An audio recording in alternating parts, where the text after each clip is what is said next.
Isa sa nagapalipay sa aton bilang isa ka tawo nga makita naton ang aton isig kapareho nga nalipay tungod sa aton mga obra o kon sa aton mga hinimuan.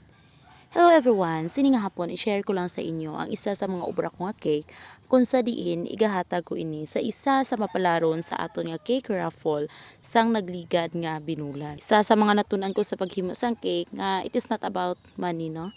Hindi lang tanan parte sa kita tungod sa hinimuan ko nga cake kundi makitaan ko ang iban nga nakatilaw sa akon nga cake nga malipayon kag maga-celebrar sa espesyal nga moment sa ilang nga kabuhi nga may pagyuhom. So ini nga cake para ini sa iya nga bata nga tapos sa kindergarten, moving up ceremony nila sang April 14.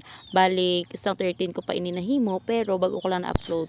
Ang size ang ato nga cake is regular size lang na pareho sa mga gina-offer ko gid kung mga simple birthday lang, and simple lang ni siya ang ato nga cake.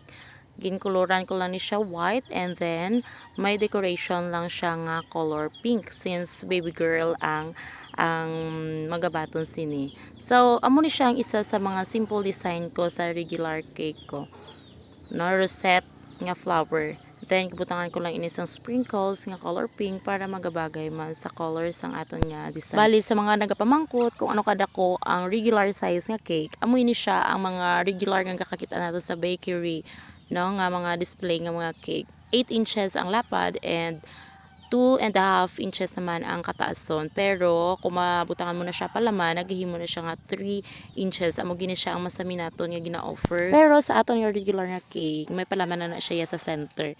Unlike sa iba niya, diretso na lang cover dahil sa icing. Sa ako niya, ginakat ko na siya sa tunga and then ginabutangan ko siya sang palaman para mas sulit and mas nami ang taste ang aton nga cake. Mabalance siya tungod sa aton nga gin palaman nga not all nga icing lang. So balik kita sa cake nga ako nga gina-decorate. So ari na, amo ni siya ang isa sa mga pinaka mabudlay sa paghimo sang cake, ang pagsulat na sang dedication. Especially na gid kung medyo lab pa ang word nga inagsulat, there are times gid siya nga gakasala ko sulat and then gaka-short na ko sa space, tapos igo ko paglantaw hindi gali kaigo ang word nga isulat ko.